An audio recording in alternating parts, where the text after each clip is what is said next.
Que prazer, de verdade. É bom estar aqui na Canção Nova e estar com você também, no Brasil, em tantas partes do mundo. Começando mais um Além da Notícia, sempre com aqueles temas que nos transformam. E esta é a nossa essência aqui na Canção Nova. Olha, nos tempos atuais, a falta de sentido na vida tem se tornado uma queixa cada vez mais presente. Nos consultórios, nas conversas cotidianas, nas redes sociais, isto se revela em expressões de cansaço, de vazio, de desorientação. Mas esses sintomas não seriam reflexos do individualismo, do materialismo, de uma cultura hedonista que valoriza o prazer imediato e rejeita qualquer forma de sacrifício, esforço? A constatação é inevitável. Essa busca incessante por ter, produzir e sentir prazer nos leva à perda do que realmente nos torna humanos. A capacidade de amar, de suportar com sentido e de reconhecer a vida como dom. Nosso programa de hoje vai falar sobre o valor da existência, o sentido do sofrimento, o propósito da vida e como lidar com sabedoria com todas essas coisas. Portanto, seja bem-vindo mais uma vez. Obrigado pela sua companhia. Estamos começando o programa e eu já quero receber aqui. É sempre com prazer, com alegria, quando a gente conhece um irmão novo. Alguém que chega aqui na nossa casa e que já nos surpreende também por toda a trajetória, por toda a história. Bem-vindo, Vitor Salles. Boa noite, tudo bem? Muito boa noite, muito obrigado. É uma honra estar aqui com vocês e com todo o nosso público. Toda nossa. E você agora de casa, ao ouvir tudo agora sobre o Vitor, certamente vai dizer, puxa, que riqueza, quero ouvir, quero conhecer. O Vitor é graduado em Direito, mestrado e doutorado em Filosofia, professor universitário, autor de diversos livros, está com alguns deles aqui, como O Mínimo sobre Filosofia, Virtudes no Cotidiano, mas mais ainda, eu quero cumprimentar até a família dele que está em casa agora. É casado com a Laís, pai da Maria, da Isabel, do Inácio, do Vicente, do Tomás. Olha, parabéns pela família. Obrigado por estar aqui com a gente. Muito obrigado. É a parte mais preciosa e valiosa do meu currículo. Tá aí. Ô, Vitor, vamos lá. O tema de hoje, o sentido da vida entre dor, amor, sabedoria. Você tem se dedicado exatamente a isto? Eu tenho me dedicado, no campo da filosofia, a refletir com os meus alunos, com os meus leitores, sobre o amor à sabedoria, que foi o título do meu último livro, que engaja toda a nossa existência, não só a nossa vida intelectual, mas a nossa busca, que no fundo é por Deus, e que se dá de modo existencial, de modo prático, de modo concreto, de modo encarnado, buscando o sentido da vida à medida em que ela se desenrola como um grande drama, cujo roteiro foi escrito por Deus, que é a nossa proposta, mas cujo andamento depende da nossa liberdade. Então, temas de teologia, de filosofia, de literatura, que nos façam pensar. Eu descobri a minha vocação intelectual dentro da filosofia e, como professor, o que me interessa não é só responder, mas perguntar também e refletir.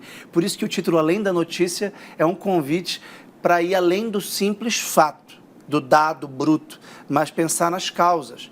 E nem sempre a gente consegue discernir uma única causa, mas a complexidade de causas que entretém o tecido da nossa vida.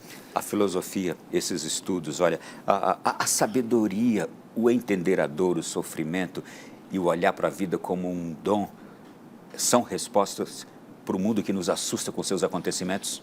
Sem dúvida. O nosso mundo é um mundo caótico, é um mundo confuso, é um mundo apressado, é um mundo assoberbado.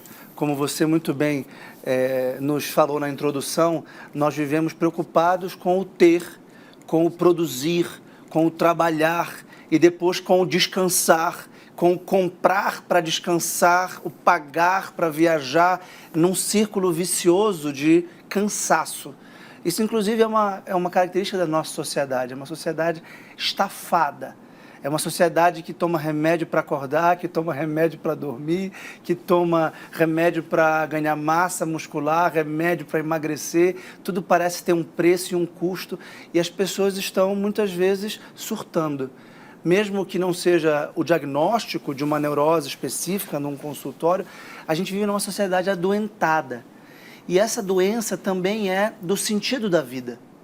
As pessoas deixaram de entender que, enquanto elas não encontrarem no fundo do coração o próprio Deus que as criou e que as convoca para uma missão que tem um custo que não é só financeiro, mas existencial, de sacrifício, de encarar o sofrimento de peito aberto, elas vão se escorar e se apoiar em respostas parciais na economia, na política, na cultura, e vão ficar com um vazio existencial muito grande. E, de fato, esse diagnóstico não é recente. Isso acompanha a sociedade moderna há uns 3 séculos, que é a crise de sentido da modernidade, quando a religião perdeu a força e o homem passou a substituí-la com respostas parciais, como a política, e aí vem as religiões políticas do nacionalismo, como a religião do prazer, e aí vem a pornografia como uma espécie de altar, né? A religião do consumo, e aí em vez de a gente rezar, por exemplo, a gente vai comprar restaurantes e clubes e todo mundo material que vai tentando preencher um vazio que na verdade é espiritual e que só Deus pode saciar. Esse homem é apressado, esse homem é assoberbado, ele não está com a visão disturbada, isto é, ele está enxergando só um presente aqui a curto prazo, Exatamente. Muito próximo. Ele não tem mais a visão do eterno, da eternidade. Ele acha que a vida é tudo isso aqui e só isto aqui, e aí ele quer viver só para isso. Eu lembrei, enquanto você falava, de uma imagem clássica do primeiro grande filósofo chamado Platão, que dizia que nós estamos numa caverna, todos nós, presos nos pulsos e nos calcanhares e nos pescoços, voltados para o fundo obscuro de uma caverna em que há marionetes projetando no fundo da caverna imagens e locutores que eram os sofistas, os intelectuais, que davam e interpretavam as notícias de acordo com os seus vieses, e eles achavam que este era o mundo todo. Hoje nós temos uma caverna digital. As televisões, a internet em geral, as mídias em geral, são a nossa mediação com o mundo. Estão projetando a nossa vida. E nós acreditamos plenamente que esta é a realidade. Nos submetendo. E nós sabemos que há um sol brilhando lá fora da caverna que exige um esforço de romper com essa mediocridade, com essa forma abrangente, padronizada de viver e ter coragem de ter fé, coragem de pensar, coragem de discordar e ter uma vida mais autêntica. Esse sol que está lá fora é a verdadeira vida. Sem dúvida. Esse sol que está lá fora é o que a gente não está enxergando, mas se a gente descobrir, a gente vai dizer, puxa, eu estava preso há tão pouco, me prendi há tão pouco, a vida está aqui, é isso? Sem dúvida. O sol é Deus, é a luz que resplandece nas trevas, que dá vida e que dá luz para interpretar as coisas, que dá sabedoria. Quando Jesus fala, eu sou o caminho, a verdade e a vida, ninguém vai ao Pai senão por mim, ele está falando exatamente de reconhecer qual é o sentido último de todas as coisas. E para deixar uma resposta objetiva de imediato, a gente pode dizer, é o amor. Mas não o amor que a sociedade vende, que é um amor egoísta, que é um amor de prazer, de gratificação. Eu te amo se tu me serves, eu te amo se tu me agradas. E se tu não me agradas, eu te odeio, eu te cancelo, eu te bloqueio, eu te neutralizo. Não há uma vontade de ir ao encontro do outro e ter relações de amizade, relações matrimoniais sinceras, até que a morte os separe. Então as pessoas deixaram de querer amar, porque amor exige um sacrifício, exige um êxtase, uma saída de si até o outro. Então as pessoas não amam a Deus porque querem que Deus as sirva. Não amam o cônjuge porque quer que o cônjuge o sirva. Não querem ter filhos porque os filhos dão trabalho e vão diminuir o seu prazer. Não querem enfrentar o mundo com a sua dor. E, ora, a nossa fé é uma fé baseada na cruz. Quem não quiser carregar a própria cruz não pode ser um discípulo de Cristo. E a nossa sociedade não quer tirar todas as cruzes. Quer curar com o poder da medicina, que é maravilhosa, com o poder da economia, criando e distribuindo renda, que é uma coisa boa, da política, organizando as relações sociais, acha que vai acabar com as cruzes do mundo. E quando alguém é premiado por Deus com uma cruz, desespera, perde a fé e perde a esperança. Isto é, o ser humano é obra de Deus, mas ele acha que pode viver sem Deus, é isso. Não dá certo. Como o filho pródigo que abandona o seu pai sem gratidão, sem generosidade e quer pegar o patrimônio que lhe pertence, sendo que ele é fruto do pai. Então nós somos filhos revoltados nesse sentido. Quando se estuda sobre isso, como você prova que estuda, aliás, eu quero ver esses livros que você trouxe aqui também, mas quando se estuda sobre isso que nós estamos conversando aqui, se constata que o ser humano de hoje está muito vazio? Sem dúvida. Por um lado, há uma série de injunções culturais, sociais e históricas do nosso tempo. Mas a gente pode pensar que ele sempre esteve vazio. Desde que nós perdemos o paraíso, desde Adão e Eva, Caim e Abel, Noé e os seus filhos, Abraão, Isaac, Jacó, José no Egito, Moisés, nós sempre tivemos o risco de divinizar o que não é Deus, a começar por nós mesmos. Por isso, Santo Agostinho, grande filósofo da nossa tradição, dizia que há duas cidades, baseadas em dois amores. Um amor total a si mesmo, a ponto de abandonar a Deus, um amor cavernoso, encurvado sobre si, do próprio umbigo, narcísico e egoísta, que construiu a cidade dos homens, que é esta nossa cidade, do poder, do prazer, do espetáculo, que são as tentações que Cristo exorcizou no deserto, antes de começar o seu ministério público, quando passou 40 dias no deserto. E uma cidade de Deus, baseada no amor pleno a Deus, a ponto de abandonar a si mesmo. E aí que vem o mistério do cristianismo. Quem perder a sua vida, a ganhará. Quem mortificar a sua própria vida, quem se renunciar e carregar a sua cruz e se sacrificar por amor a Deus e ao próximo, recupera a própria vida. Então esse é o pano de fundo da história universal.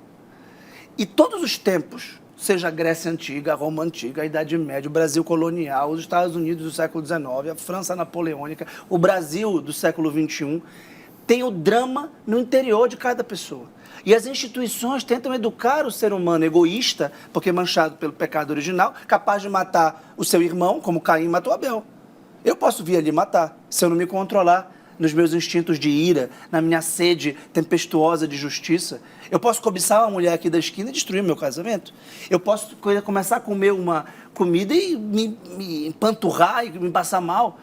Eu posso ter preguiça e dizer, não vou gravar porque eu estou cansado. Ou seja, eu descobri que os pecados capitais, que são 7, gula, luxúria, preguiça, ira, inveja, ganância e soberba, compõem a tessitura do enredo humano, da história humana. Desde os cargos mais altos aos cargos mais baixos. Todos vivemos o drama do pecado. E a igreja tem os sacramentos que infundem a graça para nos ajudar a lutar contra eles. E nos ensinando a amar de forma correta, ordenando o nosso amor a Deus sobre todas as coisas e ao próximo como a nós mesmos por Deus. Essa é a terapia. Agora, do ponto de vista histórico, nós vivemos uma sociedade hiper urbanizada, hiper populosa, hiper consumista e com as ideias frouxas, com as ideias soltas, porque nós vivemos na Babel. Não só porque o inglês, ou o chinês, ou o espanhol são línguas estrangeiras que nós não entendemos, mas porque as palavras perderam o seu significado. Ninguém mais sabe o que é amizade, ninguém mais sabe o que é amor, ninguém mais sabe o que é a igreja, ninguém mais sabe quem é Deus, ninguém mais sabe quem é a Nossa Senhora, como adorá-la, como louvá-la, como amá-la, como venerá-la, melhor dizendo. Ninguém mais sabe o que é o amor matrimonial, o que é uma escola, o que é a ciência, o que é a verdade, o que é a sabedoria. E por isso a gente tem muita tecnologia, a gente tem muita informação, mas a gente não tem formação. É absolutamente fundamental ir além da notícia e entender onde se enquadra essa notícia numa teoria. Não queria usar essa palavra, mas acabou surgindo. Teoria não é uma palavra abstrata e vazia. A teoria é um enquadramento do que a gente vê, do que a gente é capaz de ver e do que a gente é capaz de não ver. Se eu estiver teorizando a televisão, ali, eu perco o foco de você que está na minha frente. Eu posso ignorar o livro, eu posso ignorar a água. Então a teoria é a nossa capacidade de ver. E a gente tem teorias erradas sobre o homem, sobre o amor, sobre o Estado, sobre o mundo, sobre Deus. E isso gera doença moral, isso gera caos. Em síntese, vai ser sempre, eternamente, uma luta inglória o homem tentar viver sem Deus, sem fé. Óbvio. Né? Que livros são esses que você tem aqui? Eu gostei muito. Bem, o mais recente, o que foi publicado neste ano de 2025, chama Amor à Sabedoria. São 16 ensaios, uma primeira parte de prefácios que eu tive a alegria de escrever sobre obras importantes da inteligência católica contemporânea, E uma segunda parte sobre autores não só católicos, mas também pagãos, pré-cristãos e modernos, pós-cristãos, que buscam o sentido da vida com a Bíblia e Santo Agostinho e Dante no centro. Os 3 livros da Bíblia sapienciais, do Cântico dos Cânticos, do Eclesiastes e de Jó, que a gente pode falar, porque o amor, a vaidade e o sofrimento, e também o maior escritor, que é Santo Agostinho, e o maior poeta, que é Dante. Eu tento traduzi-los e explicá-los numa linguagem acessível, mais didática, mas não menos profunda e sincera, e mostrando esses autores, convidando a que você leia Santo Agostinho ou Dante, que são os maiores escritores da tradição intelectual católica. E também 2 autores contemporâneos, Dostoiévski e Manzoni, que tratam de personagens em busca de sentido da vida, de Deus, enfim, em busca da sabedoria. Então, é um conjunto de ensaios que me ajudaram a entender como a sabedoria pode ser amada pela busca existencial. E quando a gente enriquece o nosso repertório cultural, intelectual, a gente consegue amar mais e melhor o próprio Cristo, que é o Logos, que é a sabedoria de Deus. E amar a verdade, e amar a beleza, e assim a gente não erra. E aí a gente não fica esquizofrênico. O que eu percebi? Quando eu me reconverti à fé católica, eu percebi que, Que história é essa? Por favor, conta. Posso contar. Eu tive formação católica, eu tive uma avó que eu reputo santa, que era uma mulher piedosa. Eu frequentei sacerdotes jesuítas na minha adolescência, homens de muita fé, vindo da Itália. E eu posso dizer que eu vi o calor da fé verdadeira, da piedade eucarística, da verdadeira piedade católica. Mariana, eu vim de Belém do Pará, né? Aliás, terra do Círio de Nazaré. E na adolescência, como maior parte da nossa geração, eu simplesmente descarrilhei, porque segui o mundo. Um mundo dos prazeres, um mundo da vaidade, um mundo da influência, inclusive da intelectualidade. E depois eu fui estudar filosofia. E existe basicamente 2 tipos de filosofia. Uma filosofia clássica, que acredita que existe uma verdade fora de mim que eu tenho que conhecer, em todos os âmbitos. E uma filosofia moderna, que é introspectiva, que acredita que de algum modo a verdade está dentro de mim e que eu devo, de algum modo, criá-la, que valoriza mais a liberdade do que a verdade. A gente sabe que Cristo disse: conhecereis a verdade, e a verdade vos libertará. E eu tive uma dúvida intelectual sobre se eu seguiria uma filosofia clássica e uma filosofia moderna. Eu optei pela clássica, claro que Deus me atraindo. E ao estudar a filosofia clássica de Platão, que eu mencionei ainda há pouco, que falava de se libertar dos grilhões, a gente poderia dizer do pecado, com São Paulo, mas ele dizia da ignorância, do erro, da retórica, da falsidade, da poesia, inclusive, da falsa poesia. E eu encontrei um grande intérprete de Platão, chamado Agostinho de Hipona. E eu percebi que não há nada de novo sob o sol, que os meus dramas eram os seus dramas, e que a decisão dele é a melhor a ser tomada. É muito melhor, digamos, sofrer com Cristo do que ter prazer sem Cristo. É muito melhor a vida de castidade, por exemplo. É muito melhor a vida de pureza. É muito melhor a vida de devoção intelectual a Cristo e de amor caridoso aos outros por Cristo do que uma vida de prazer, do que uma vida de poder, do que uma vida de vaidade. Isso te trouxe para o catolicismo de volta? Isso me trouxe para o catolicismo de volta. E rapidamente uma pergunta em meio a tudo isso. A filosofia moderna é um perigo? Ela pode nos desvirtuar, nos desviar do caminho da verdade? Se ela for considerada do ponto de vista predominante, sim. Acontece que a filosofia moderna também tem grandes autores católicos e ela não é um bloco único. A filosofia moderna principal, hegemônica e protagonista, sim. Por quê? Porque ela é fruto, sobretudo, da reforma protestante e de um liberalismo político. E quem são esses autores para a gente já estar de alerta? Sim, a partir de Descartes, a partir da política de Maquiavel, mas Descartes, Thomas Hobbes, John Locke, Jean-Jacques Rousseau, Voltaire, Kant, Hegel, Marx, Freud, Nietzsche, ela se encaminha para o ateísmo. E ela se encaminha para um anticatolicismo. Ainda que alguns desses autores que eu mencionei, como o próprio Descartes e o Rousseau, que eram franceses, tivessem tido berço católico, e o próprio Descartes teria morrido com um terço na mão, né, não teria perdido a fé, a filosofia moderna encaminha predominantemente para o materialismo, para o ateísmo, para o cientificismo, mas há autores na filosofia moderna que são grandiosos, como Blaise Pascal, como Kierkegaard, que embora não seja católico, tem especulações profundas de matriz cristã. O próprio cardeal Newman é um grande filósofo. E no século Doutor XX, da igreja agora. doutor da igreja. Sim. E no século XX aconteceu uma coisa muito impressionante.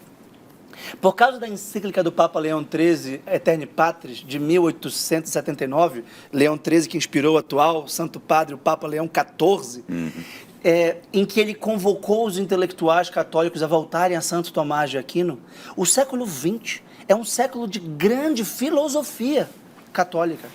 Isso pouca gente sabe, talvez tenha atentado a isso por causa do Papa São João Paulo II. Nós estamos no auditório do Papa São João Paulo II, Exato. que é um dos grandes motivos da minha conversão, que era um filósofo. A gente sabe da grandeza teológica do Papa Bento XVI, mas são vários filósofos, e eu apresento isso aqui, como Sertilange, Piper, Gilson, Garrigou-Lagrange, autores da teologia e da filosofia, o Guardini, né? O von Balthasar, o Ratzinger. Eu poderia citar mais uns 15 de grandes autores que conseguiram entender com profundidade a fé católica também a partir da linguagem moderna. Então eu não descartaria toda a filosofia moderna como uma coisa maligna, mas boa parte dela é fruto da soberba intelectual, é fruto da vontade de poder, é fruto, no fundo, de pecados e falta de submissão a Cristo. Eu havia te interrompido quando a gente estava falando do vazio do homem de hoje, mas vou ter que continuar no próximo bloco, ok? Vamos para o intervalo, Claro. É bem rapidinho. Mas que conversa boa essa de hoje aqui, não é? Eu sei, se está gostando também. Segura aí o intervalo, bem rapidinho, a gente volta já. Um Além da Notícia especialíssimo. Como eu gosto de dizer isso sempre que tenho um convidado novo, me enche de uma imensa satisfação em poder oferecer isso para você que está aí em casa agora. Estamos falando sobre o valor da existência, o sentido do sofrimento, o propósito da vida, a sabedoria de Deus. E eu estou conversando com o professor Vitor Sales Pinheiro, que é orientador de estudo do Colégio Mirante de Educação Personalizada, Belém, no Pará, não é? Mas ainda aqui também graduado em Direito, doutor em Filosofia, pesquisador da Universidade Federal do Pará, palestrante, escritor e que está conosco aqui hoje também com algumas de suas obras, A Crise da Cultura e A Ordem do Amor, está por aqui também, ok. Tem Virtudes no Cotidiano, O Mínimo sobre Filosofia, No Caminho da Virtude, Amor à Sabedoria. E o de sua esposa, qual é o título? Virtudes e Vocação da Mulher. Virtudes e Vocação da Mulher. Eu agora vou aqui, uma prova de fogo.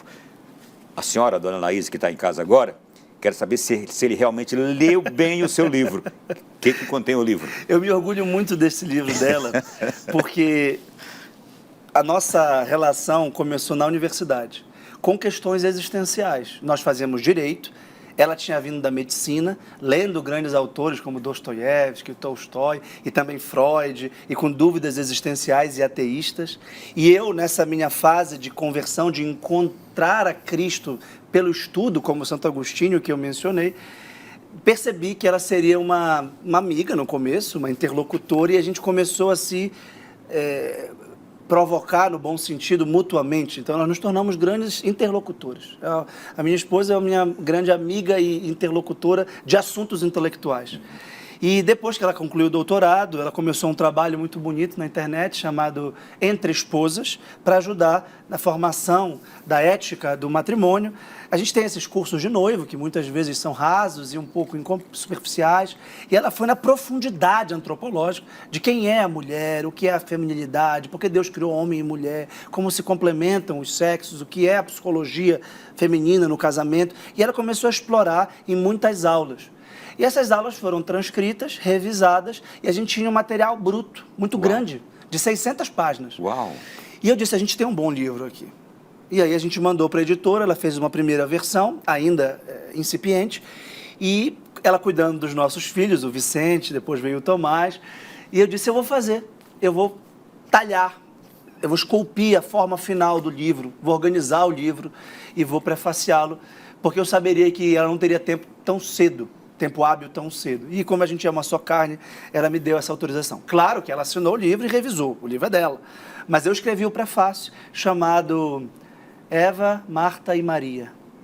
Uau! As faces femininas possíveis na escritura, né? E eu, sinceramente, gostei muito. Foi um livro que me ajudou muito a mim, a entendê-la, a minha esposa, a entender a feminilidade, entender a minha filha, porque se volta ao exame das características típicas da mulher, desde o lar ao ambiente de trabalho, à sociedade, que é uma capacidade ímpar de ternura, de sensibilidade, de percepção da subjetividade de cada um, pelo seu instinto tipicamente materno, ao passo que o homem é objetivo, impessoal, geral, legisla, a mulher pensa prudencialmente cada um. Ele traz respostas para as mulheres. Sem dúvida. E compreensão para os homens. Sem dúvida. Sem dúvida. Porque o tema das virtudes, e com isso eu posso apresentar também os meus livros das virtudes, é muito importante para a gente ganhar autoconhecimento, maturidade, liberdade. Virtudes são as palavras-chave da moral. Por exemplo, a virtude da amizade, a virtude da inteligência, a virtude do trabalho, laboriosidade. A virtude é o oposto ao pecado, é o oposto ao vício. Nós conhecemos as maiores virtudes, fé, esperança e caridade. Mas há também virtudes humanas, como a temperança, que modula o prazer, a fortaleza, que nos permite ter paciência e suportar o sofrimento com resiliência e também coragem para enfrentar a paixão do medo, a prudência, que nos torna sábios na deliberação diária da nossa vida, a justiça, que nos leva a dar a cada um que lhe é devido, segundo uma proporção, segundo uma lei. Então, tudo isso é um patrimônio riquíssimo da filosofia e da teologia que não precisa ficar preso a livros em bibliotecas. Então, eu comecei a trabalhar também nas redes sociais, no Instagram. Eu tenho um perfil que eu convido todos a conhecerem, que é @prof.victorsalespinheiro. Já está aparecendo. Já está aparecendo. E o meu canal no YouTube, com vários vídeos de introdução à filosofia, aulas avulsas, que tem na ética virtude como centro. A ética da virtude. E a Laíse se voltou à ética das virtudes da vida feminina. Da vida feminina. E aparecendo aqui também, entre esposas, não é? Isso, esse é o perfil do Instagram dela, Comunidade Entre Esposas, que tem ajudado muita gente. E o que é bonito da internet, Ronaldo, como você sabe, é a interação. Então as pessoas vão respondendo e vão contando o quanto certas ideias ajudam. Por exemplo, eu vou dar um exemplo bem concreto. A mulher é responsável por transformar a casa num lar. O homem não tem a sensibilidade para tornar a casa um ambiente aconchegante. O homem quer uma cama para deitar, um prato para comer, e ele é mais bruto nesse sentido. A mulher põe uma flor, põe um perfume, a mulher põe uma música, a mulher é muito mais delicada, muito mais acolhedora. Outro campo importante, educação de crianças. Rapidamente, o que aconteceu com a nossa sociedade que passou a tratar isso como se fosse algo, no caso das mulheres, algo inferior, algo menor? Que coisa foi essa que aconteceu com a nossa sociedade, nos cegando para isso? Isto é, o homem não consegue ser assim, não é? É uma perda. A reivindicação de igualdade de direitos na sociedade civil, que é muito legítima, muito meritória, que as mulheres possam votar ou trabalhar, ou aprender a ler e ter um ensino superior como os homens, tudo isso é absolutamente legítimo, porque elas são dignas igualmente como os homens. Mas não se pode negar que elas também têm uma diferença psicológica que as torna complementares a nós, e vice-versa. E por isso desvalorizar o lar, desvalorizar a maternidade, desvalorizar o trabalho doméstico como se fosse inferior é uma perda grave de compreensão da verdade da relação dos sexos. É claro que a mulher pode e deve trabalhar, é claro que o homem pode e deve cuidar da casa, mas na organização natural, desde a amamentação, a mulher tem uma propensão à educação dos filhos muito maior do que os homens, sobretudo os filhos pequenos. Então não é um demérito, não é uma perda. Essa sociedade que reivindica direitos iguais, repito, isso é muito bom, isso é cristão, inclusive, perdeu de vista a diferença e virou uma ideologia unissex. Sim, em sim. que o homem pode fazer as coisas das mulheres, as mulheres dos homens, e isso perde a diferença sexual, constitui o casamento. Por isso o casamento está ficando fora de moda para boa parte da sociedade, mas nunca será fora de moda para a igreja, porque é um sacramento constitutivo. E aí vem a diferença de... a gente está falando de notícias, além das notícias, eu lembrei de um filósofo americano até, chamado Ralph Waldo Emerson, que dizia, não leia as novidades, leia a eternidade. Uau! Read not the times, but the eternities. Só que times em inglês também é jornal, né? As notícias. Times, o tempo, as novidades. Mas a eternidade. O Carlos Drummond dizia, como ficou chato ser moderno, decidi ser eterno. Ou seja, a gente pode ficar buscando novidades, mas no fundo o problema está no coração, é o pecado. A modernidade tem uma utopia. É criar uma sociedade tão boa que não precise de homens bons. Só que nunca haverá uma sociedade tão boa e justa que prescinda de homens bons. E o maior drama é a educação moral das pessoas. E para isso a gente precisa de família. E para isso a gente precisa de igreja.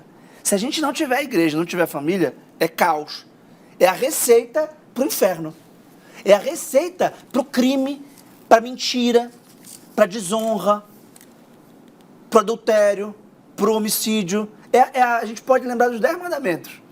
Se a gente tira o pai e a mãe, o adultério, o que sobra? Homicídio, mentira, a cobiça, a desonra a Deus. Porque honrar pai e mãe, a família, é estrutural.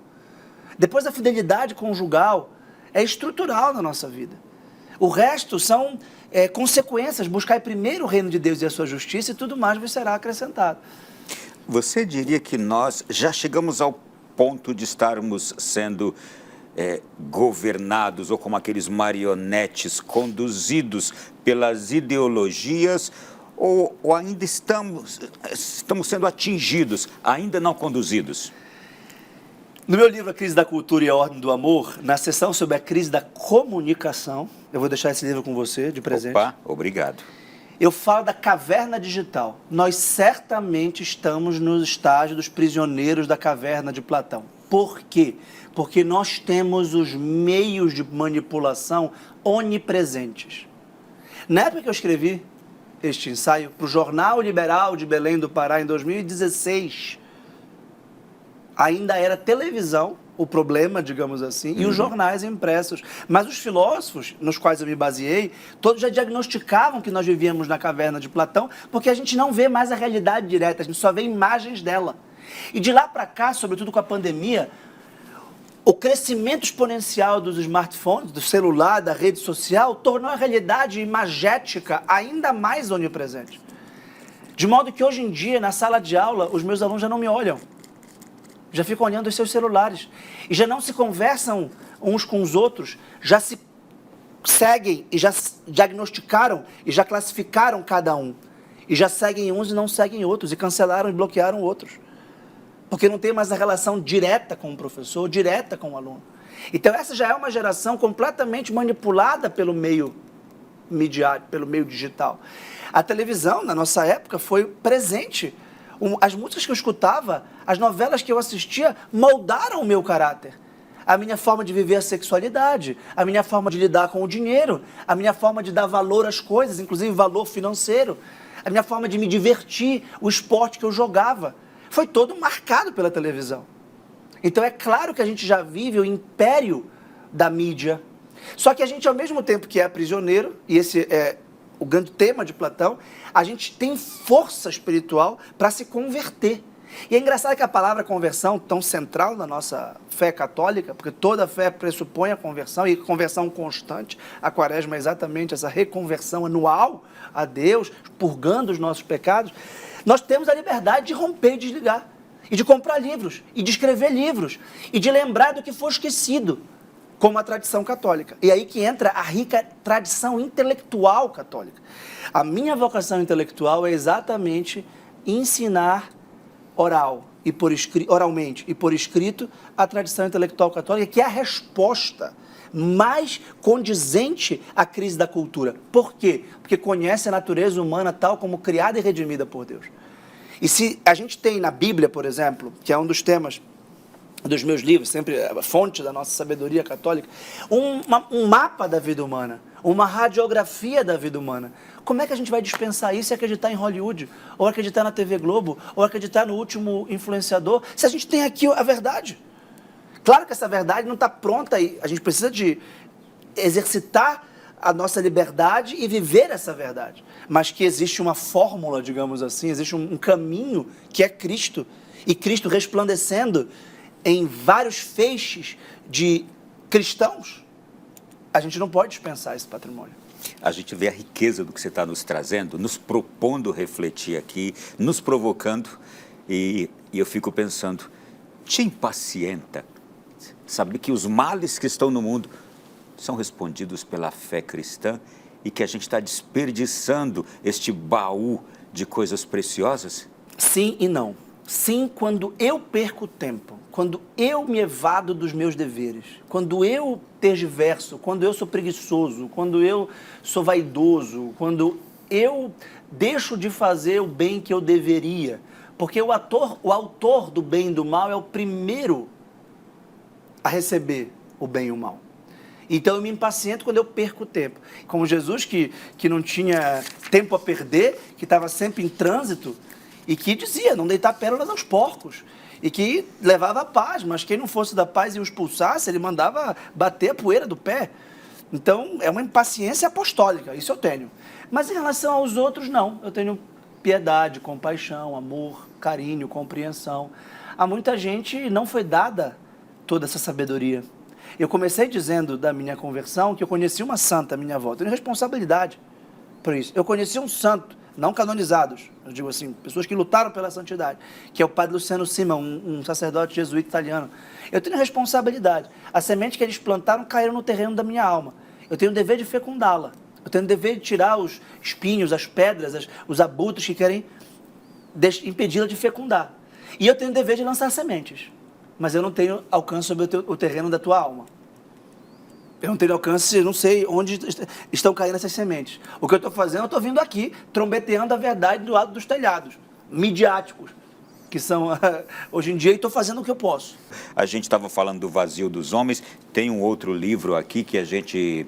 é isso que você já se referiu a ele também? Esse foi o primeiro, a crise da cultura e a ordem do amor. Sim. A crise da cultura, Ronaldo, é a crise do pecado. Porque os atores, ou melhor, os autores são sempre os homens. Se a nossa sociedade se encaminha para Sodoma ou para Gomorra, é porque os homens passaram a se deixar atrair pelas tentações de Sodoma e Gomorra, ou pelas tentações de Babel. Essas cidades eram ricas, promíscuas, extremamente desumanas e poderosas. Quando a gente estuda, a gente percebe que os grandes impérios estão, na verdade, em distorções do desejo humano.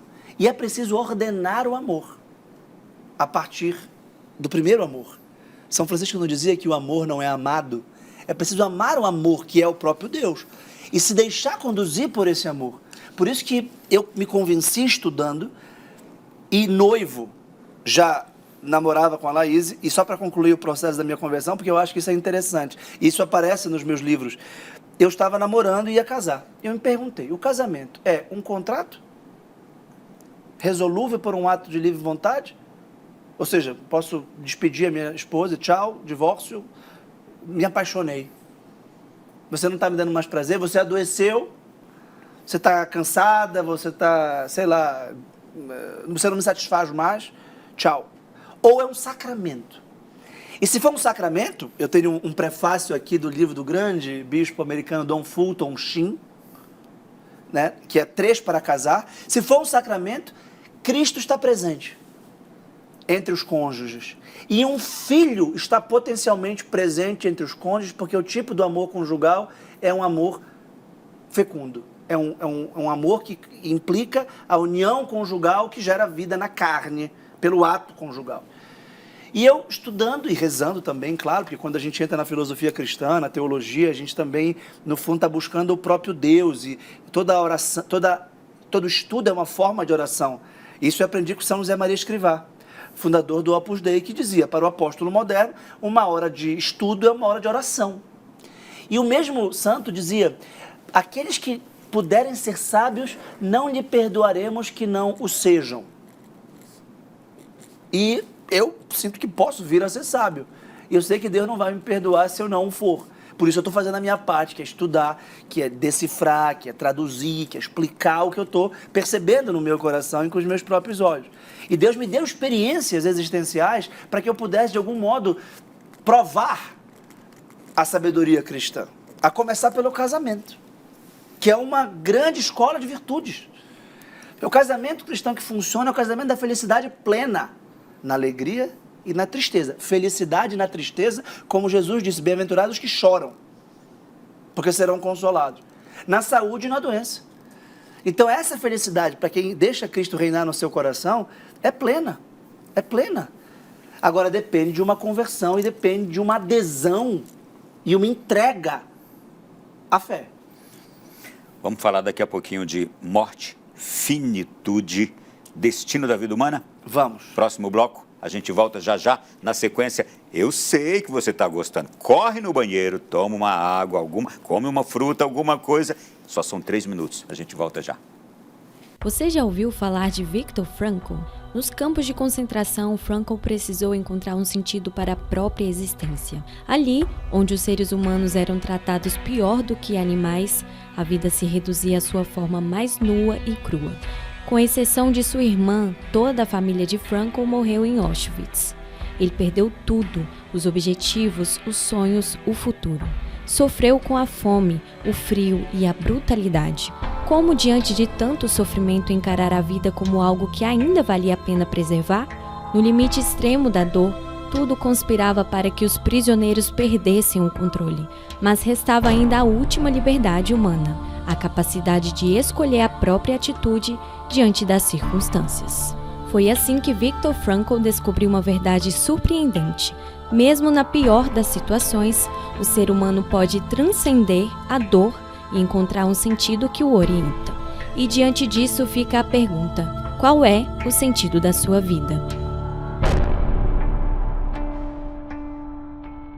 E a gente agora vai exatamente falar sobre isto, o sentido da vida, a morte, a finitude. E eu quero entrar e começo pedindo ao nosso convidado, o Viktor, que, por favor, nos diga qual a relação dessa proposta agora de reflexão com o Viktor Frankl. O Viktor Frankl é um importante filósofo e psicólogo, médico, neurologista, que desenvolveu uma escola de psicologia chamada logoterapia.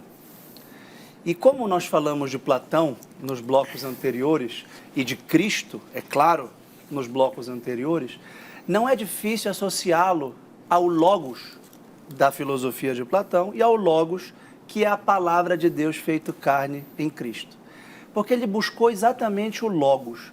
E o que essa palavra logos, que a gente lê na Sagrada Escritura, no 4º Evangelho de São João, no princípio era o Verbo, e o Verbo estava com Deus, e o Verbo era Deus. E tudo que foi feito por meio dele, e nada foi feito sem ele, ele se fez carne e habitou entre nós. O que significa esse logos? É o caminho, a verdade e a vida. É o sentido da vida. É a crença de que Deus criou tudo e sustenta tudo no ser até o momento que lhe pareça o mais oportuno, na morte, para o nosso bem. E o Viktor Frankl, não sendo cristão, sendo judeu e um médico secular, percebeu que nos campos de concentração, que é o inferno na Terra, como nós vimos ainda há pouco, algumas pessoas se desesperavam e se matavam. Iam e pegavam a cerca elétrica. E se entregavam. Com frio, com fome, com exaustão. Ele mesmo percebeu que certa noite, se dormisse, morreria. E ficou acordado para sobreviver. Ficou atento, em pé, morto de frio, de fome e com um certo desespero, mas querendo viver. E que essa sede de vida é uma sede de sentido. E o sentido é a resposta para o nosso anseio mais profundo do espírito. Tanto quanto a nossa mão quer pegar, o nosso pé quer andar, o nosso olho quer ver, a nossa boca quer comer, o nosso espírito quer o sentido, mas não o sentido pontual, A gente quer o sentido global que dá valor à existência. E por isso ele percebeu que o pessimismo, o ateísmo, o niilismo gerava suicídio, drogas, violência, divórcio, caos, mentira, alienação, confusão. E, ao mesmo tempo, as pessoas que buscavam um sentido transcendendo as adversidades eram plenas. Ele não usava a palavra felizes, que é uma palavra um pouco controversa na filosofia, na psicologia, mas eram pessoas que sobreviviam mesmo quando não tinham condições favoráveis. E o Viktor Frankl descobriu a sua verdade no campo de concentração, que era ajudar as pessoas a encontrarem o sentido da sua vida. Então, o sentido da vida do Viktor Frankl é ajudar as pessoas, como terapeuta, a encontrarem o sentido da sua própria vida. É por isso que ele agora está sendo tão recorrido, tão atual, tão necessário, porque hoje o mundo vive essa crise de sentido? Exatamente. Perfeitamente. E por isso que a logoterapia cresce em nosso meio. Porque muitos se sentem fragilizados pelas adversidades da vida e perdem o sentido da vida. Porque, veja, é natural que haja crise existencial quando eu tenho uma dúvida profissional, por exemplo, mudança de emprego, quando eu decido casar, quando eu decido mudar de cidade, quando nasce um filho, ou quando um filho adoece, ou quando eu sou traído, ou roubado, ou enganado, ou me adoeço. Então, esses acontecimentos abalam a nossa estrutura existencial. Quando perco algo, alguém? Perfeito. Quando eu perco algo ou alguém, quando eu sou roubado, quando eu sou Sim. abalado. E a questão é, se perguntar o sentido da vida, por um lado, acontece. Outra coisa é negar que a vida tenha sentido. E isso gera um vazio existencial. E a nossa sociedade caótica é uma sociedade que nega o sentido objetivo da vida e as pessoas estão adoecidas. É como nós sentimos sede e não temos água para beber. Nós sentimos fome e não temos comida para comer. Como diz o Salmo, a minha alma tem sede de Deus e Deus vivo. Quando verá a face de Deus? Então, sem Deus, nós ficamos patinando em ídolos que querem substituí-lo sem nunca preencher o seu lugar. Dostoiévski dizia que no coração humano há um buraco do tamanho de Deus. Se a gente quer substituir e colocar algo no lugar desse buraco, vai ficar sobrando muito espaço, porque é do tamanho de Deus. Só Deus pode preenchê-lo. E por isso Santo Agostinho dizia: fizeste-nos para ti, Senhor, e inquieto está o nosso coração, enquanto não repousar em ti. O programa de hoje está sendo uma reafirmação atrás da outra. Não dá para viver neste mundo sem Deus. Eu quero seguir agora, é uma sequência do que estamos conversando agora, e falar sobre morte. Por que que a morte nos inquieta tanto, nos amedronta, nos apavora, nos desespera? E eu acho que o que a gente está vendo na sociedade hoje é uma sociedade que vive assim. Ela está inquietada pelo pensamento na morte.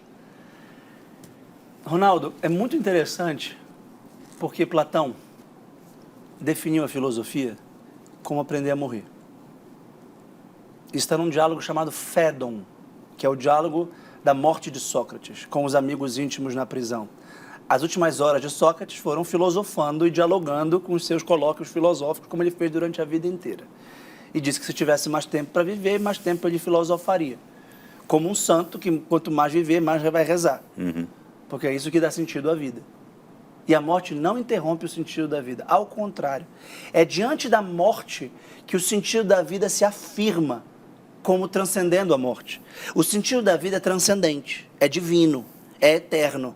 Por quê? Porque nós temos o amor. O amor é a prova da eternidade. Você consegue dizer para sua esposa que vai amá-la até amanhã só, ou até mês que vem? Você consegue dizer para Deus, eu vou amar Deus até ano que vem, aí depois eu vejo. Não, o amor pede perpetuidade, o amor pede eternidade. O amor é querer o bem do amado, não por um tempo, é o bem eterno.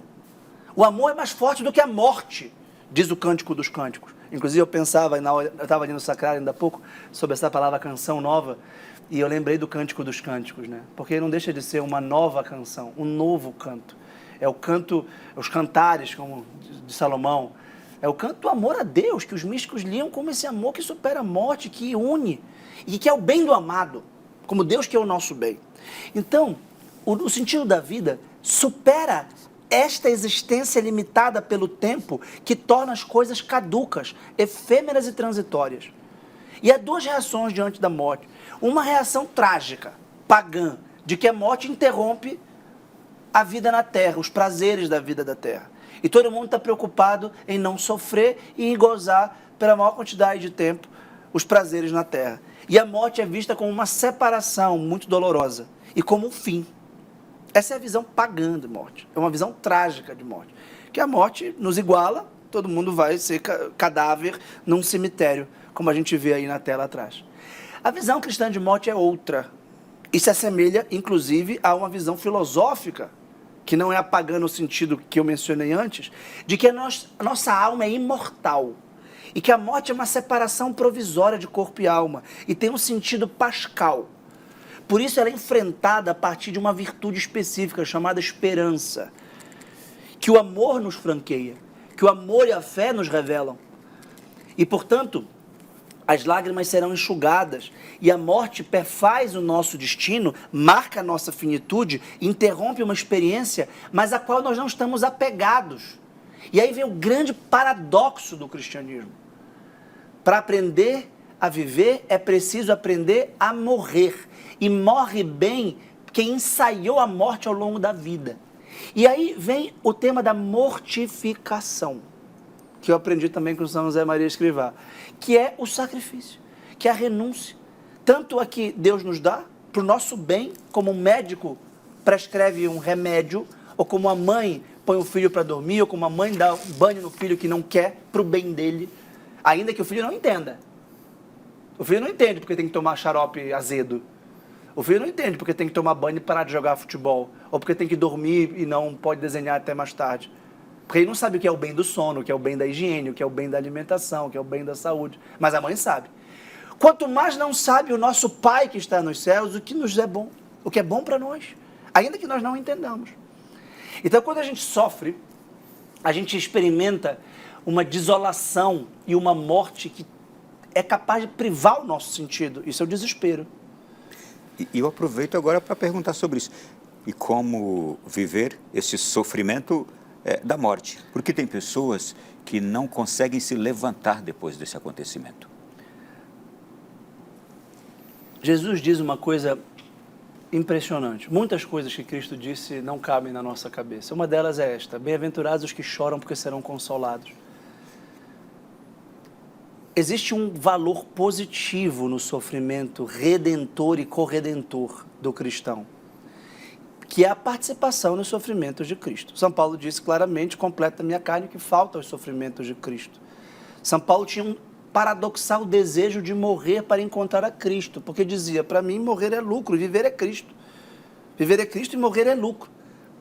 Porque ele tinha convicção que a morte não era simplesmente uma dormição, não era simplesmente apagar. Porque o materialista acha que se o corpo parar de funcionar, acabou a vida. Porque para ele a vida é o corpo. Então eu vou fazer o quê? Eu vou morrer, vou parar de pensar, vou parar de comer, vou parar de dormir, vou parar de descansar, vou parar de fazer esporte, vou parar de trabalhar, então acabou tudo. E a gente já viu filmes assim, né? Não. Essa é uma visão errada da morte. Que é uma visão triste, uma visão lúgubre, fúnebre da morte. E quem está apegado a esta vida, quem acha que essa vida é tudo, acha que a morte é uma privação. Por isso, o cristão enfrenta a morte com esperança. O cristão enfrenta a morte na cruz, com a cruz. Vejam que o nosso grande símbolo, nosso sinal da cruz, nós valorizamos a cruz, que é o sofrimento que nos redimiu. E o cristão sofre com Cristo, e quanto mais sofre, mais perto de Cristo está. Por isso que, paradoxalmente, Cristo premia e agracia os seus amigos mais próximos com a cruz. Santa Teresa dizia, né? Senhor, é assim que tratas os teus amigos? Dando tanto sofrimento, privação e tribulação. E ele falou, Ela brincou, com bem-humorada que era, é por isso que tens tão poucos amigos.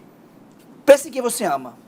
Não sei se você perdeu, espero, a sua bisavó, talvez, ou a sua avó, talvez. Perdi a minha mãe, Sua mãe? Muito cedo. Você deixou de amá-la? Você não passou a amá-la de modo ainda mais puro, mais intenso? Deus levou a pessoa que eu mais amo na vida. Deus chamou a pessoa que eu mais amo na vida, minha filhinha, a Bebel. E o meu amor por ela só cresce. E o meu amor por Deus só aumenta. Quantos anos tinha Bebel? 6. 6. Eu tinha 2 opções. Ou eu me matava, ou eu desesperava. E a dor é tão forte, a dor esmaga tanto, a dor atropela a nossa alma de forma tão acachapante. Ou eu ressuscitava desse transe. E eu estou nesse processo pascal, e toda a minha vida vai ser assim.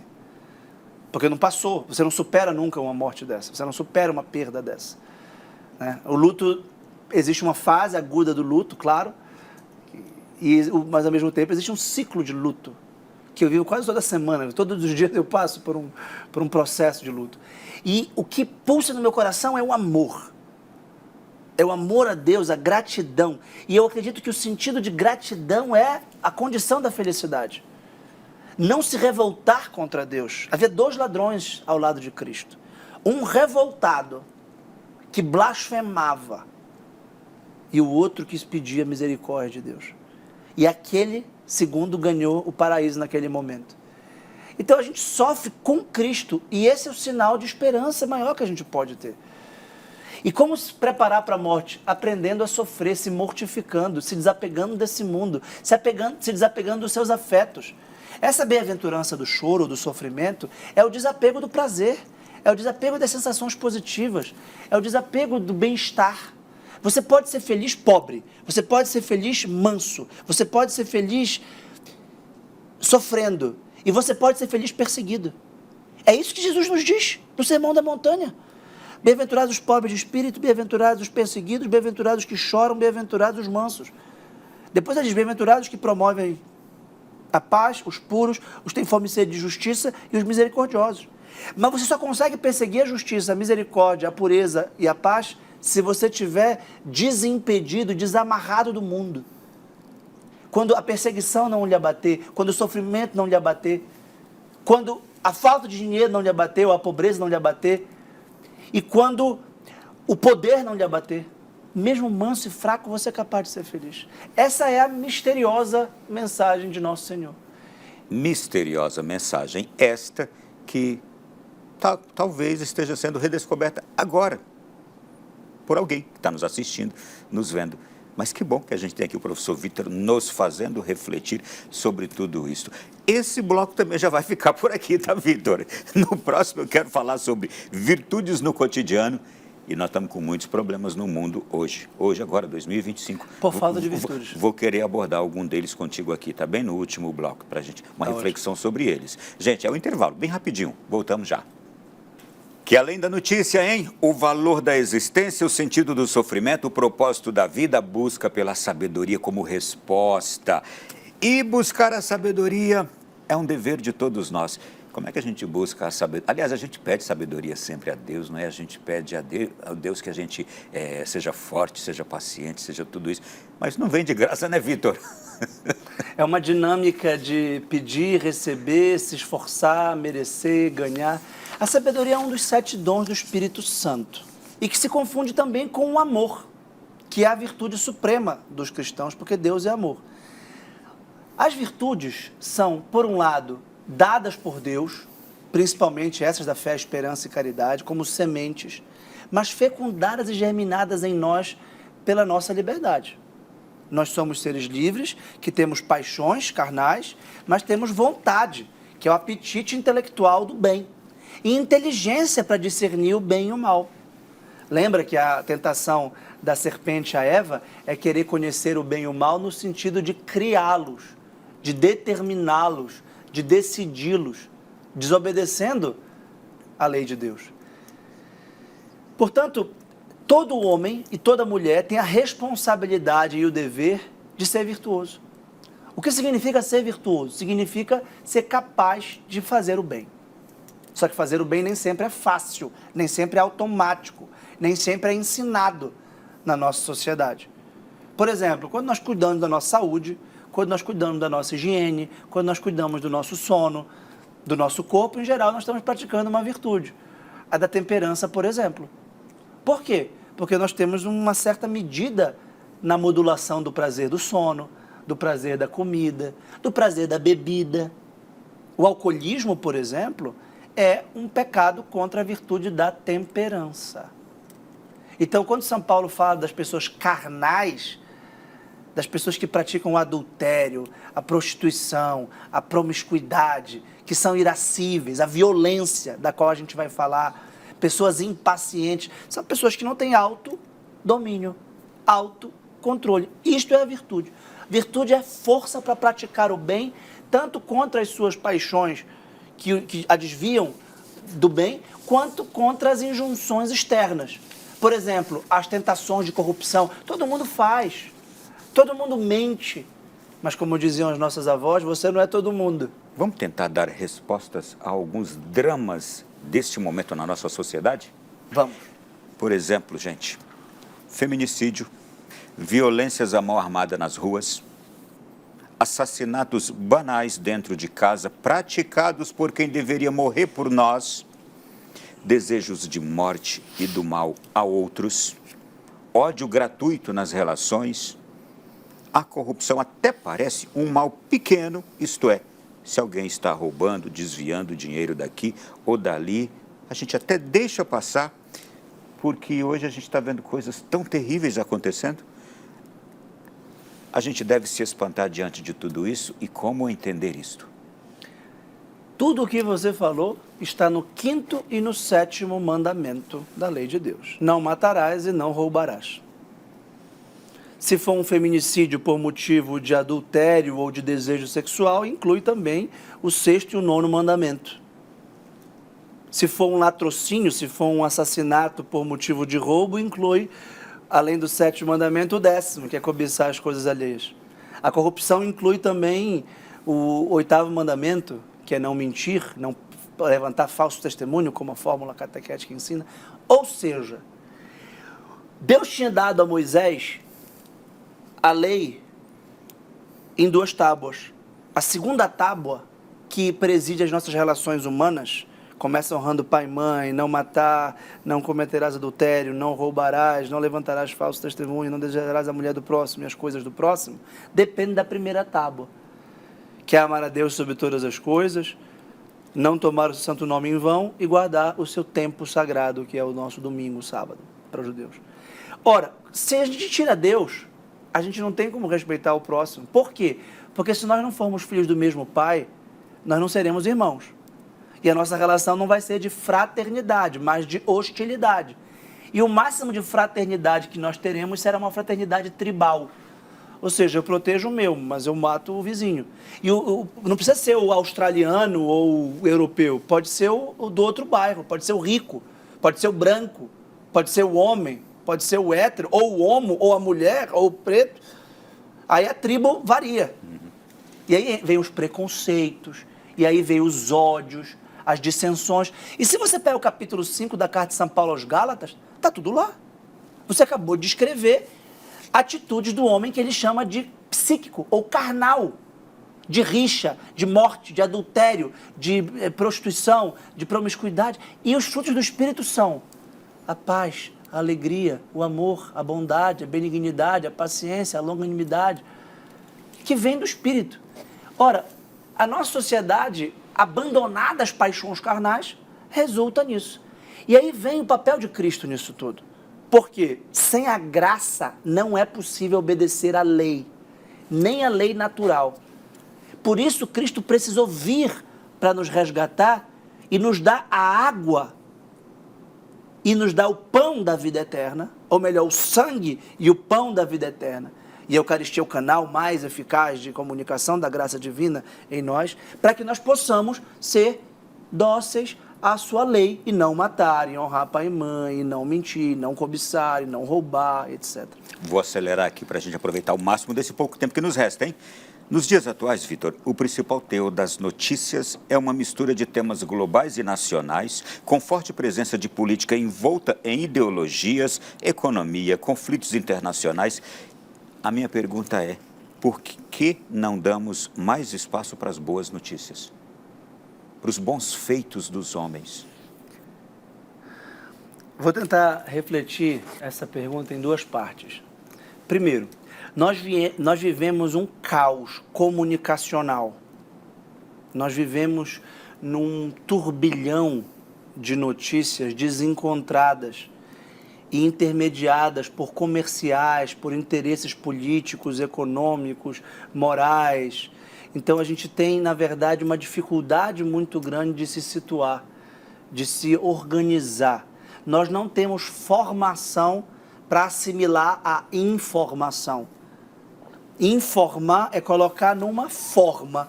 É como se eu lhe desse a minha biblioteca de muitos livros e você dissesse, puxa, muito obrigado, eu só não tenho onde colocá-los. Se eu lhe der 5 mil livros, você fala assim, chegam aqui caixas e caixas, 100 caixas de livros, você fala, puxa, essas caixas, muito obrigado, mas onde eu as ponho? Onde eu ponho esses livros? Onde a gente põe tanta informação? As pessoas não conseguem hierarquizar as informações, não conseguem entender o que é o Estado, o que é a economia, o que é a ONU, o que são as relações internacionais, o que é a guerra justa, o que é a paz, o que é o Islã, quem é Israel, o que é a Igreja Católica, quem é o Papa, quem é o presidente da República, o que é a família, qual é a dignidade da pessoa humana. E por isso o aborto, o Papa, o casamento, a igreja, o Trump, e você falou a confusão nacional, internacional, é ambiental, é social, é econômico e político, a gente está num tiroteio informacional. E isso é o pandemônio, porque o diabo é o pai da mentira, isso é a Infowar, a guerra da notícia. A gente não consegue se situar. Isso é um primeiro grande problema. Em segundo lugar, existe um certo pessimismo e derrotismo que vem do relativismo que você mencionou, citando o grande Papa Bento XVI, que é a ideia de que nós somos assim mesmo. Não, isso não é assim, isso não é natural, isso não é normal, isso pode ser comum. Por exemplo, a mentira é comum em seres decaídos. O mal é comum na Terra de seres decaídos e marcados pelo pecado original. Mas não é natural, porque não foi assim que Deus nos criou. E não é normal, porque não é a norma de Deus. Mas essas pessoas não querem saber de Deus e da conversão que as tira do mal para o bem. E não querem colocar exemplo das pessoas que venceram o mal pelo bem, que são os santos. A história católica é contada na perspectiva dos santos, que no inferno da maldade e do pecado praticaram o bem. E por isso o grande São Thomas More disse, nenhum tempo é tão ruim que nele não possam viver homens bons. E nenhum tempo é tão bom em que nele não se precise praticar a bondade heróica. Ou seja, os tempos são ruins, o pecado domina, mas sempre a possibilidade de bondade. E em terceiro lugar, a maldade vende. Por quê? Porque a maldade nos leva, por um lado, uma identificação, uma catarse, uma espécie de liberação e purificação dos nossos sentimentos e alívio. Então, a propaganda caótica do mal acaba dominando. Outra pergunta, a gente viu o episódio recente do jovem americano que foi assassinado e celebrações, comemorações pela morte dele no mundo. Como entender isso? Isso está muito ligado ao que eu falei do tribalismo. A nossa fé e a nossa razão nos revelam que há um só Deus, Criador do céu e da terra, das coisas visíveis e invisíveis, e do gênero humano. E as pessoas humanas foram criadas para a comunhão uns com os outros e com Deus, a partir do amor. E isso exige sair de si, buscar o outro, acolher o outro, perdoar o outro, servir o outro, incluir o outro, dialogar com o outro, discordar respeitosamente do outro, para o bem do outro, para ensiná-lo, para ajudá-lo, como uma mãe corrige o filho. A política democrática entre irmãos cristãos tem que ser um debate respeitoso pela verdade, pela melhor opção, pela melhor forma de distribuição, de organização do bem comum. É assim que pensa a doutrina social da igreja. A partir do momento em que você usa a violência como arma política de silenciamento de ideias com as quais você não concorda, você nega a humanidade do outro e a sua. E quando uma torcida comemora a morte de uma pessoa de quem ela discordava, ela está celebrando o assassinato político, por motivo político. Isso mostra o embrutecimento da nossa sociedade, a barbarização da nossa sociedade.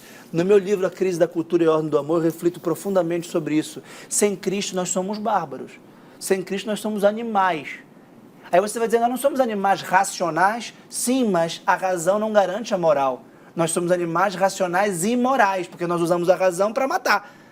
Como aquele jovem usou toda a tecnologia, toda a perspicácia, toda a prudência de se armar, de se preocupar, de entender e de matar. E os que justificam a morte, a justificam de forma tribal, como se ele fosse um inimigo que merecesse morrer. Mas quem são eles para declarar a pena de morte de uma pessoa inocente, cujo crime é divulgar ideias com as quais ela não concorda? Então, é uma perda da humanidade, da fraternidade, da sociabilidade, que são virtudes elementares. Negar a humanidade do outro é contra a virtude da fraternidade. Também a gente viu que esse assassinato ele estava ligado a uma chamada ideologia woke presente no mundo, um movimento que invadiu vidas, ruas, escolas, shoppings, festas, shows, tudo. Como lidar com isso?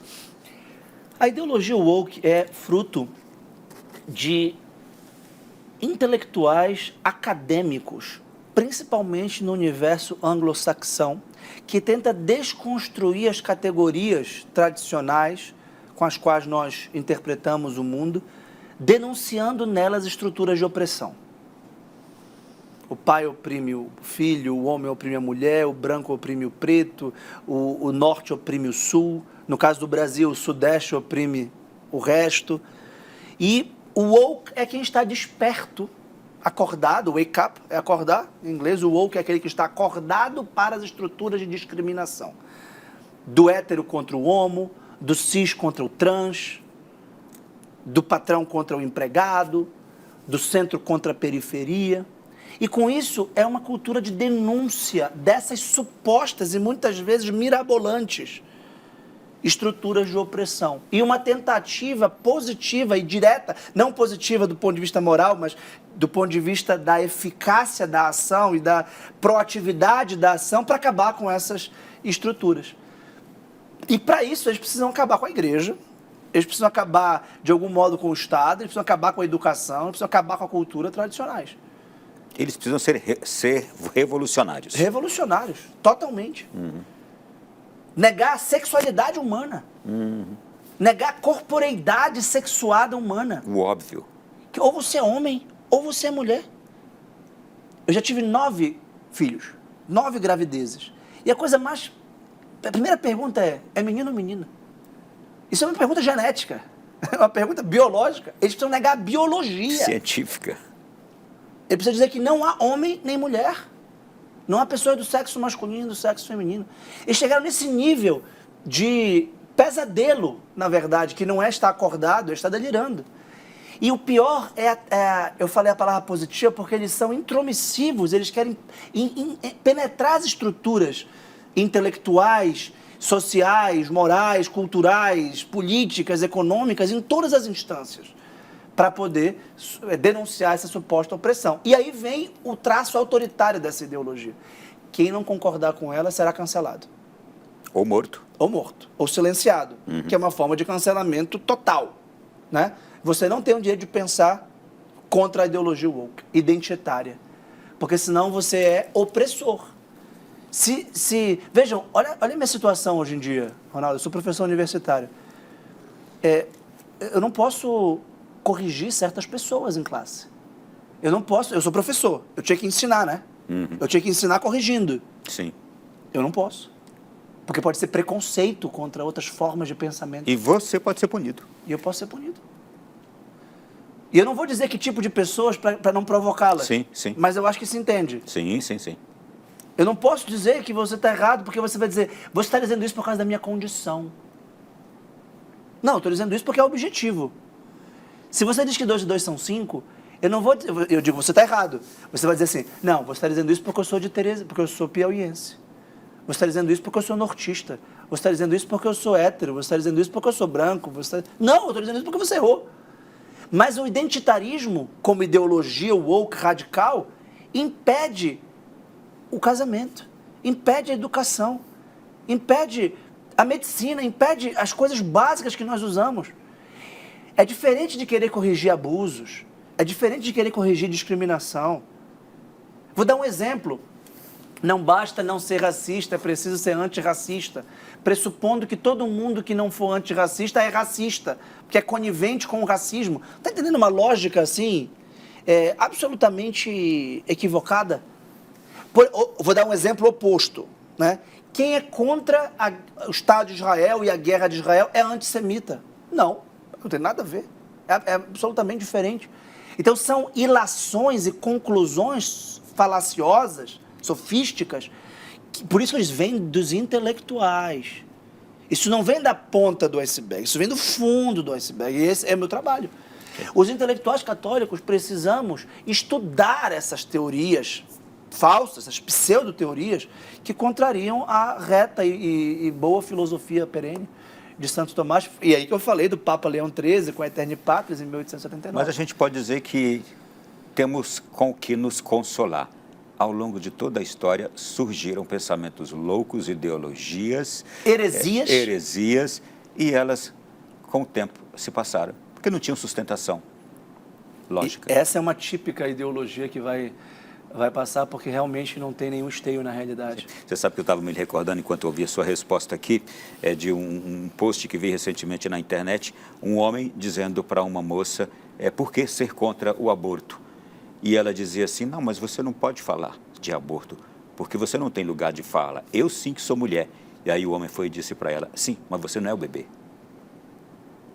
Exatamente. Então, se eu não tenho lugar de fala por ser homem, ela também não tem um lugar de fala para ser a favor do aborto, porque ela não é o bebê. Eu queria deixar o nosso público com uma mensagem positiva. O que fazer diante da crise da cultura? O que fazer diante dessa violência, dos homicídios, dos adultérios, das cobiças, das mortes, das guerras, das culturas woke, das ideologias? Viva na sanidade. Viva a saúde mental básica de família, trabalho, amigos. Viva um mundo real, tenha filhos, ame uma mulher, ame o seu marido, faça um esporte. Viva como se o mundo não estivesse ruindo. Por quê? Porque você instaura um ambiente de ordem ao seu redor. Essa ordenação do amor começa no seu próprio coração. Ordenar os seus afetos, ordenar os seus pensamentos, ordenar as suas atitudes. E aí você vai ordenar o próximo, o outro, o próximo. Não dá para corrigir o mundo. Ninguém pode corrigir um mundo, só Deus pode corrigir o mundo. Porque o mundo é composto por infinitas pessoas, milhões de pessoas, bilhões de pessoas. Você pode amar o próximo, amando-o como a si mesmo. E aí você começa a estabelecer ordem, bolsões de ordem, oásis de ordem. Daqui a pouco a sua casa está ordenada, daqui a pouco a sua esposa, os seus filhos estão ordenados, os seus amigos, a sua mãe está ordenada, de repente você tem a expansão, foi isso que Cristo fez. Essa é a nossa arma. Bom, virtude. E eu concluo dizendo, a razão natural está do seu lado. Professor, que prazer. Muito obrigado. Muito obrigado. Realmente foi um prazer conhecê-lo, ouvi-lo. Quando a conversa é boa, o tempo passa rápido. Quanta sabedoria também. Obrigado por tudo que o senhor faz e oferece para o mundo que o conhece, nas redes sociais. Um abraço fraterno também à sua família. Muito obrigado, Ronaldo. Tá bom. Até a próxima. Até a próxima. Olha, você também de casa. Eu sei, foi uma noite daquelas. Que aula a gente pode assim dizer. Que aprendizado também. Esse programa é para ser revisto por nós mesmos outras vezes, mas não deixe também de apresentá-lo a outras pessoas. Encaminhe o link desse programa agora, já está disponível. Mande para todos os seus contatos nos grupos que você tem aí no seu WhatsApp. Deus abençoe sua noite. Um grande abraço a todos. Até semana que vem, se Deus quiser, em um novo Além da Notícia.